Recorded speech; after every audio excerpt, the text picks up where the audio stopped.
ஒரு சின்ன பசங்க படிக்கிற ஸ்கூலில் கட்டுறாங்க. அந்த ஸ்கூலில் டீச்சர் வந்து சூசைட் பண்ணிக்க போகிறாங்க. ஏன்னு பார்த்தா வந்து ஒரு பையன் வந்து புதுசாக சேர்ந்துருப்பான். ஆக்சுவலி அந்த பையனோட அம்மா தான் சைக்கோபாத் மாதிரி பண்ணிகிட்ருக்கோம்.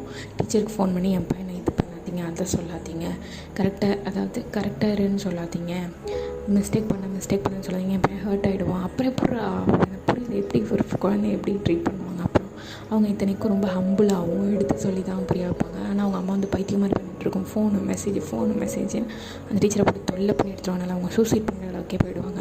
அவங்கள்ட்டேருந்து காப்பி சொல்லி EIP வந்துட்டு கல்வி அமைச்சர்கிட்ட போயிட்டு அவங்க அம்மா ஒரு ரிக்வெஸ்ட் பண்ணுவாங்க. இதனால அவங்க வந்து சேஃப் பண்ணிடுவாங்க.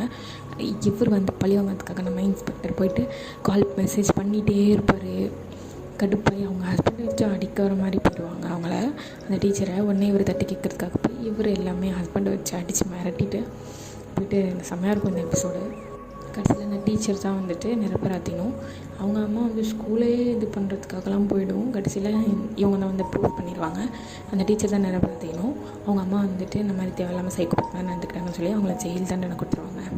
அந்த குழந்தை ரொம்ப நிறையா குழந்தை க்யூட்டாக அவங்க மேமை கரெக்டாக வர சொல்லி சாரிலாம் கேட்டு புரிஞ்சுக்கும்.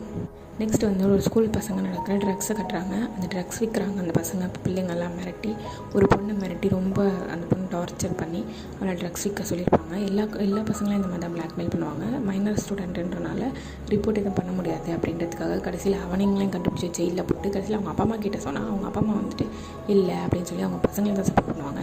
இந்த மாதிரி அந்த பசங்களை கொண்டு போய் ஜெயிலில் போட்டுக்கிட்டு அவங்க பயமுறுத்திட்டு இருப்பாங்க. அந்த பொண்ணை வந்துட்டு இப்படி பண்ணனால பழி அவங்கத்துக்கோசரம் அவங்க பயமுறுத்திட்டு இருப்பாங்க. அந்த பசங்க அந்த சைக்கோபாத்துக்கோசரம் பயந்துருப்பாங்க. ஏன்னா அந்த சைக்கோபாத்தை வந்து கொல்ல போயிடுவாங்க வேணும்னே. அந்த சைக்கோபாத்து வந்துட்டு இல்லை இவன் வந்து சைக்கோ நிறையா பேரை கொண்டிருக்கான் அப்படின்னு சொன்னால் ரொம்ப பயந்துட்டு அடுத்து போயிருப்பாங்க.